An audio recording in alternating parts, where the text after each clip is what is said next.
Hi, I'm Debbie. And I'm Jan. Welcome to the Villages 365. And today we're going to do more controversies in the villages. A few more controversies in the villages. Always drama. Yeah. So, my first one is there's a lot of shouting about short-term rentals. So, there are homes here that are being purchased for VRBO or Airbnb. And in fact, I just had a friend tell me behind them that they just found out that they have they don't know which service it is, but there is a VRBO behind them. And so they've got younger people coming in and they're staying for just a weekend. And she said overall it hasn't been a big problem for them, but there has been a lot of shouting throughout the villages about this. So it'll be interesting to see. I've read the decks and bylaws in some of the areas, and there's some wiggle room that maybe could be pushed upon to change things, but I don't know if that'll happen or not. Right. And I know there's some people that complain about rentals because In general. Yeah. Yeah. And then when the Verbo and Airbnbs come along, and I'm like, yeah, the rentals don't look so bad because at least they come for the 3 months or whatever, or a month, and it's not a revolving door, and they don't bring kids down because kids are in school. Right. That's I think where the difference is. I think you get more age appropriate people Yes. For a long-term rental because they have the time. Right. So yeah, that's an ongoing thing. It'll be a while. Yep. My first one is seat saving. You're not supposed to save seats at the squares. And there's a lot of people that dance most of the night, or they line dance, and they come at 5 o'clock and they sit and they put their own cushion there. So when they get up and dance, somebody doesn't take their chair because, they sit down for a while or when they take a break or whatever. But there are some people that come and put a bunch of cushions in a row, and then they go eat. And then they come back, and because I've looked and go, well, there's no seats. Well, there's seats with cushions. And if you save seats, you have to have one person from the party. And they even say it. They have a little blurb that they say at the beginning of, watch your grandchildren, don't do this, no smoking, blah, blah, blah. And one of them is no seat saving without a person on the party there. And there's a lot of people that it really, really bothers. And a lot of people now, after COVID, more people start bringing their own chairs anyway. Yes, they have kind of encouraged that now. Mm-hmm. Because the villages, I think it's a pretty cool thing that they provide. Yeah, they provided all those chairs, and then they pick them up at the end of the Mm-hmm. night, and you go to the square the next morning, and you have no idea that there was ever a party there last night. And so, but you can bring your own chairs, and then you don't have to worry about it. Yeah, that will eliminate that for you. So, one of the big things that was in the paper over the snowbird season or seasonal season, whatever we're calling it, is that the hospital is overrun during this time of year. And it makes sense. There's more people. Our population has expanded during that time of year. Yeah. I read there is apparently a new, whatever she is, chief of medicine or whatever it is at the hospital. Administrator. Yeah. And she's supposedly from a 5-star hospital. So hopefully she gets the villages up to that same rating. But it makes sense that it gets more of a run in the winter time because there's more people here. Yeah. That being said, we have it's almost 150,000 people here now. And so you would think that they would, even because if everybody was here at the same time, out of that 150,000, a lot of those people are not here full time. Mm-hmm. So, if we were all here full time, what would it look like? Yeah, it would be very crowded. You would think they would have to plan for that. Like a big city, like that New York. That is a thing. Yep, it is a thing. Let's see. There's also been a little controversy and feedback about the pitch and putts. Now, I think they have 3 now. 3 pitch and putts or 4? I think it's 4. Yeah. And so what that is you basically take a sand wedge or a wedge, and so they're very short, and it's I think helps people that don't golf. They can go and golf, but there are people down south in the new area that would like to have some championship courses, and they're like, why are the villages doing these pitch and putts? Because when you go online for an unused tee time, the bottom half of it is all open tee times for the pitch and putt. So we don't have one close here, so everything's. And is that a putt? What's the one at First Responders? Is that a putt and play, or is that a chip and putt? No, that's just putting. Just putting. Okay. Yeah, just like the one over at Penny. So I don't think we have any up north. And we haven't tried it yet, which we will go do that. But if I would think it'd be nice for your short game, or if you don't have a lot of time, take your wedge and your putter and practice your short game. But I think there's people that like to golf championship courses are asking why this, unless it's cheaper to do. So I don't know that. It could be, and right now they have just the Southern Oaks. That's the only thing south of 44. Now there are, they said 3 courses in the works now, 3 more courses, 3 18-holers. So hopefully that will help satisfy. And they what would you say, they have like 8, 9 holes down there? Or is there's probably more than there's that. quite a few of those. But executives. And right now we like to do the championship courses. Someday we'll probably do the executives, but I think that's frustrating for people that move down there. But I think one of those courses, the new ones, that's going to be a 27. It's going to have the three nines. Okay. Yeah. And see, it's interesting because somebody said to me the other day, we were having that conversation, and the villages, used to start with the infrastructure first, and then they'd build the homes. Now they're kind of building the home. They're kind of doing it the opposite. And so I had said, well, the people down there that have purchased the new homes, they're getting the new construction, which is apparently what they wanted, or the location was good for them, whatever. But they will have the amenities. They're just going to have to wait 3 or 4 years. And one of my girlfriends says, well, not everybody has 3 or 4 years. And that could be. So maybe if that's how you feel, like if you want to start living your life with all of the amenities, maybe new construction area isn't for you. It will get there. It'll be just like the rest of the villages. It'll get there, but it takes time, obviously, for them. And then they need to draw the stores and the restaurants and all that in. So, I mean, it's a time thing. So, and just like Erin said, we interviewed her in one of our videos that when they first moved here, there wasn't even a bridge over to Brownwood, and she said they'd get in their cart and kind of buzz around the neighborhood, and that's all they could do. And there weren't stores or anything. But now that's all built up. That area's all built up. Yeah. And it's taken about 3 years, I think. I think, and it's going to happen. So, another thing, which this is just starting with the engineering reports, but there's 29 sinkholes apparently in one of the ponds in Fenny. And so there's quite a bit of controversy also because the homes that were sold there, of course, were sold with a water view. So this is something to think about when you're sold a home with a water view, that these are, and it's more expensive to have a lot with a exactly. And these are, but these are not lakes and ponds. These are retention ponds. So the water levels can change. And so it is something to be aware of when you're buying a home disappear. That's, or dry up completely, which is apparently what's happening in Fenny right now. And so the people are very unhappy, obviously, because they feel like they paid for water views and now they're just looking at a empty. Right. Well, when we were in Hacienda, that one's empty too, between the two lakes and oaks. We played that yesterday. I took a video of that. Yeah. And it was full not too long ago, and then gone. Yep. Let's see. There's a little controversy about light pollution. There's some people that love to light up their house at night.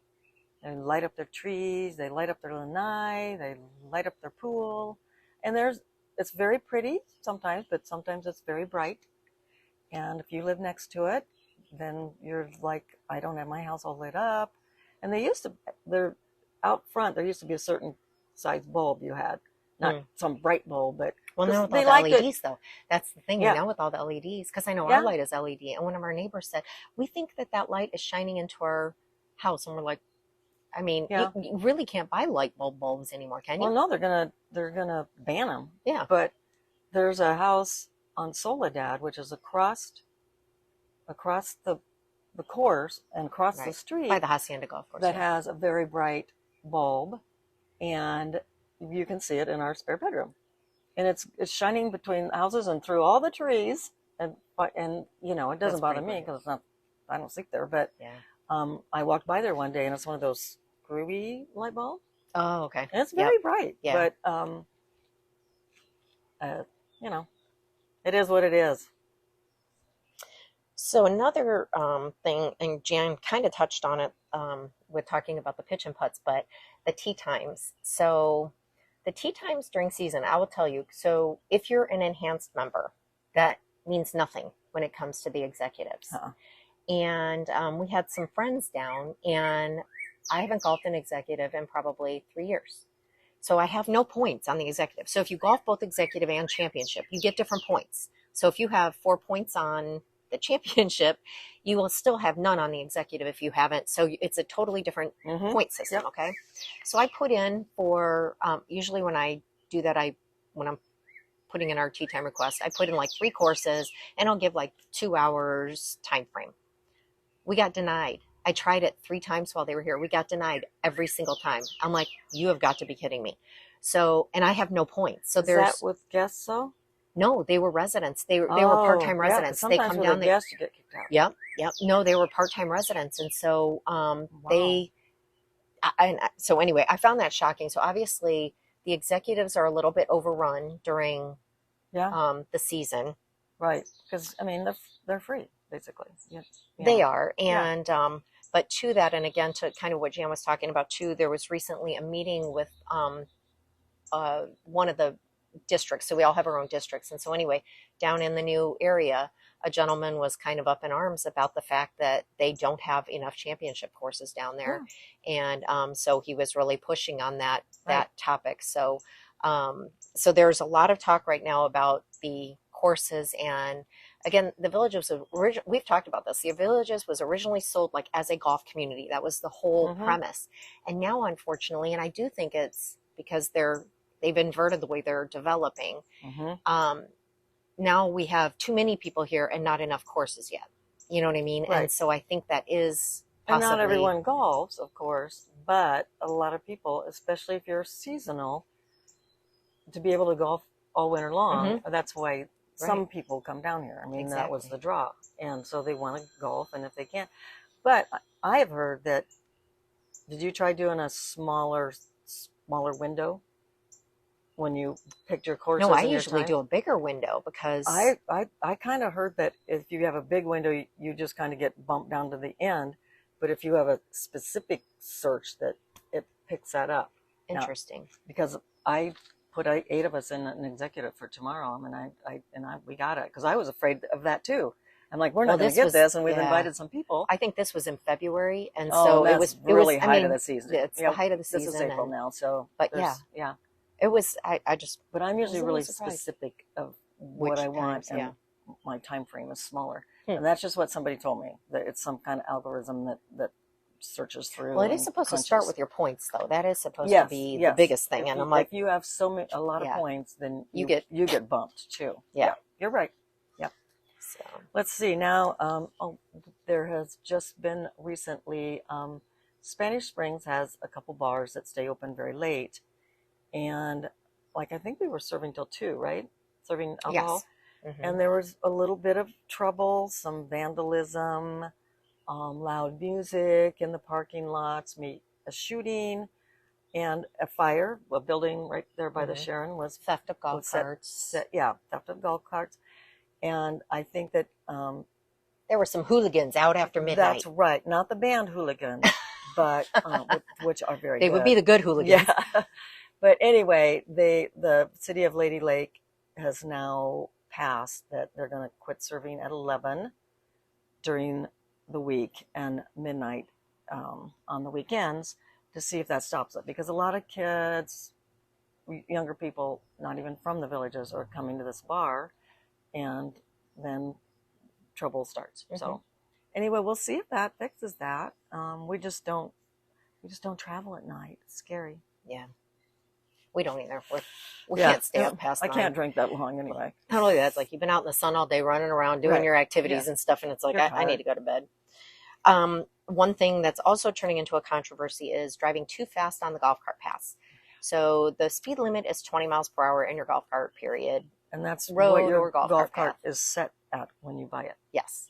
And a lot of people have modified them, and a lot of people's carts can get up to 30 miles an hour probably. And so it's very interesting. I don't know how they can regulate this, because the police don't sit on the paths. They can write you a ticket on the road for speeding on the road, but I don't know how they can do it on the pass. So that'll be interesting to see if something changes from that. But I will tell you, driving really fast anyway in a golf cart is unsafe only for your own safety. You Right. go around these curves, which I'm almost positive that's why the cart paths are so wiggly and windy. They're Yes, trying to to slow keep, you down. yeah, to Yeah. keep the pace down. Because when you get And a they straightaway, you can also go. would put a center thing with trees and stuff for Hmm. landscaping, and the same thing. You're divided, so you can't be racing on the left hand Passing around side and or stuff. whatever. Yeah. So that'll be interesting to see if they're able to control that at all. So, Well,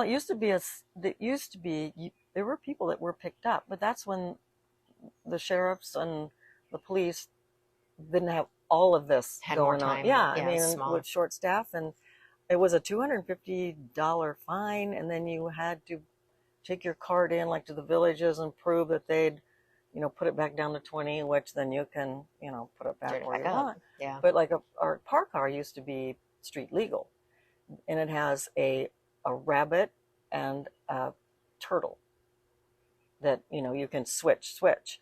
And so any park car that has that, that isn't street legal, can actually go 30 miles an hour because they have Interesting. rabbit speed and turtle. So if you're on a path, you should be in turtle. Or if you try to pass someone, I mean, I think it's more of a passing thing. But if we're all going the same speed, you don't need to pass. Right. But yeah, it's not happening. Well, and the concern is also that there are those carts that are street legal, and those people are on the pass, and they feel Yep. like they can go 30 miles an hour because that's what their cart goes in. Right.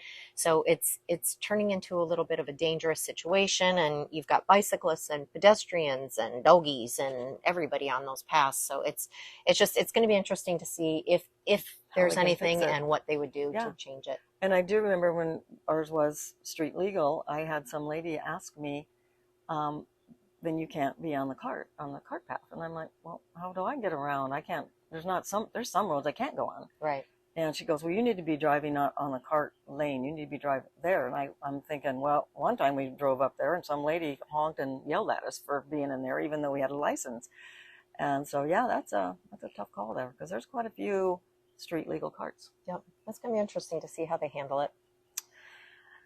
Okay. Oh, and here's another one that is in the Villages news quite a bit. Are the villas are smaller houses. They're very nice, but they're side by side. They usually have a driveway that maybe two cars can be in, and the older ones are a single stall with a place for your cart. So that's how they built the older ones. And then they put extra parking for guests because if you have guests In the over, neighborhood, yeah. yeah, in the neighborhood. Well, now I guess there's some people that live in the villas that are parking their extra car or whatever permanently in the guest parking. So I think some places have put signs up, and I think you have to pay for the sign. Your villa, they have their own association also. The dues were $40 for ours. And they can put no parking, yes, parking only, and then they can have something towed or whatever, tows on, I don't know what it is, but it's a battle. And some lady actually kind of vandalized, and I won't tell you how it's gross how she did it, but because just one car parked there all the time, and she complained and asked about it, and they didn't move it, and so she did her own thing. Handled it herself. Yes. But the last one that I have has to do with Sawgrass. And so if you've been down by Sawgrass, there's a massive parking lot right by the rec center, Ezel, and all of that. So there's plenty of parking, in my opinion. But the golf carts are choosing to park on the grass right near the little train car.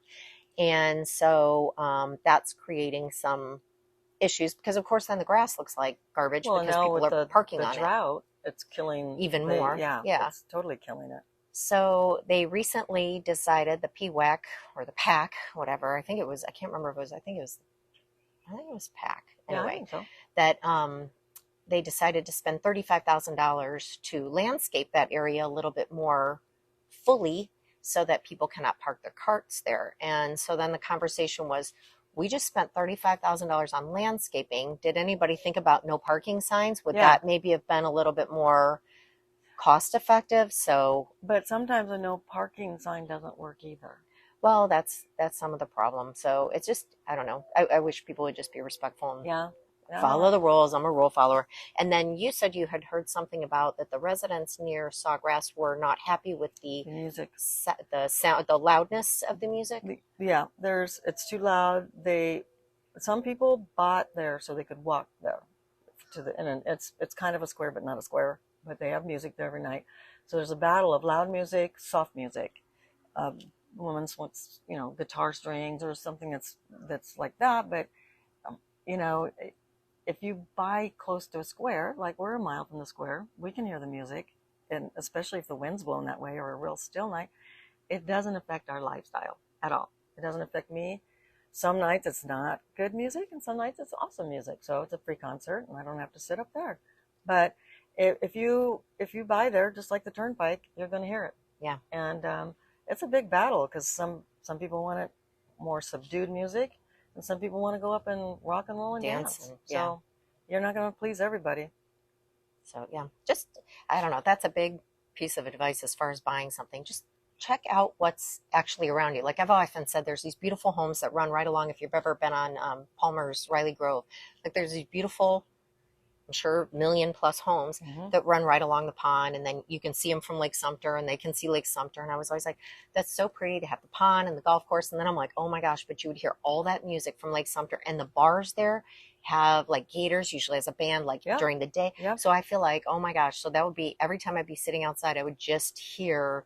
And it carries the across noise. the water. It does. And so I mean, but the thing is that so those people have they can't say, well, we should just shut down Lake Sumter. You're bothering my view. You paid $1 million or whatever for your house, and that's okay, but you have to know what you're buying. And I haven't heard any of those people complain. This is just an example, but right. And maybe someone else, and maybe they have. Because we can hear it when we're golfing over there. It's pretty loud. Oh, it's very loud. So anyway, so just when if you're buying a house here, make sure you drive around your area to figure out what you might hear. If a sound, I have a girlfriend that's like, I don't care if a cart path was right behind me.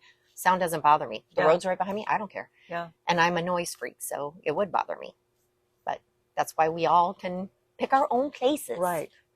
There's something for everyone. Yes. I'm going to be real quick on this one. This is my last one. There's also been controversies about how crowded the squares are, and that some villagers think that you should have a village ID and you should be from the villages in order to sit at the square. Well, there's a lot of people that come from around the areas. There's a lot of other developments around, and technically these people are coming and spending their money. They're going to the restaurants, they're going to the stores, and if you do villagers only, that's going to put some of those people out of business. You can't, and you know why you can't do villagers only? That's not included in our amenities. We're not paying for that. Exactly. And that's why I'm just always shocked when people feel like this should be a villages only thing. That's like saying only villagers can shop at my Publix, because all these people from these neighborhoods are clogging up my Publix. So you can't do that. It's a public place. And I think a lot of people think that our amenities are paying for that, and it's not. Yeah. So anyway, more controversies. Yeah, those are some of the things that we're hearing in the villages that are on the It's not our opinions. It's what we're hearing and seeing in the paper, and we're just sharing. So anyway, I don't know if that helps or doesn't help with any decisions you may be making, but anyway, still a great place to live. It is, and really there's always bad and good, no matter where you're going to live. So in any town, any city, any state. But anyway, this is what the chatter in the villages is about right now. So anyway, have a great day, and thanks as always for watching. Like and subscribe.